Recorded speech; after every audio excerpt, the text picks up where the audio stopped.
Hi friends, ఇంటికి ఒక పెద్ద దిక్కు ఉండాలి. ఎందుకంటే 4 మంచి మాటలు చెప్పడానికి మరియు ఎవరైనా తప్పు చేస్తే మందలించడానికి. మాకు పెద్ద దిక్కే వద్దు, మంచి చెప్పేవాళ్ళే వద్దు అని అంటే ఆ కుటుంబం ఎటుపోతుంది? కళ్ళుగానక ఊబిలోకి కూరుకుపోతారు. ఇదే దుర్యోధని విషయంలో కూడా జరిగింది. దుర్యోధనునికి తల్లిదండ్రుల ప్రేమ వలన చెప్పలేకపోయాడు. విదురుడు మంత్రిత్వం వలన చెప్పలేకపోయాడు. భీష్ముడు పాపం తాతగారు చనువు ఎక్కువైనా ఎన్నోసార్లు చెప్పి చూశాడు. కానీ ఆయన్ని లెక్క చేయలేదు. చివరికి సర్వం రాజ్యమే కూలిపోయింది. కాబట్టి ఫ్రెండ్స్, పెద్దలు లేని సంసారం కుటుంబం ఏమవుతుందో ఒకసారి తెలుసుకోవాలి. 100 కౌరవులు ఏమైనారో మనం గుర్తించుకోవాలి. ధర్మాన్ని చెప్పేవాడు ఒక్కడైనా ఉండాలి. అదే ధృతరాష్ట్రుని గొప్పతనం. ధృతరాష్ట్రుడు విదురుణ్ణి పక్కన పెట్టుకున్నాడు. అందుకే ఆయనకు శ్రీకృష్ణ విశ్వరూప దర్శనం లభించింది.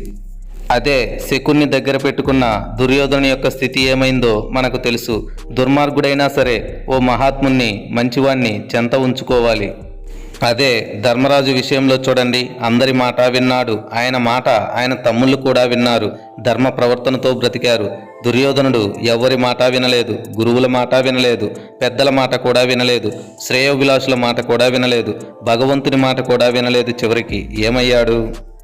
కాబట్టి మంచి చెప్పేవారి సాన్నిహిత్యం తప్పక అవసరం. అయ్యా, మీరు మాకు మార్గదర్శకులుగా ఉండండి, పెద్దలుగా ఉండండి మాకు అని ప్రాధేయపడి వారిని మీ చెంత ఉంచుకోవాలి. పెద్దవాళ్ళు మన వెంట ఉండటం వలన మనకు గౌరవం లభిస్తుంది. ఎంత చెడ్డవాడినైనా డబ్బులు ఇచ్చి వదిలించుకోవాలని అంటారు పెద్దలు.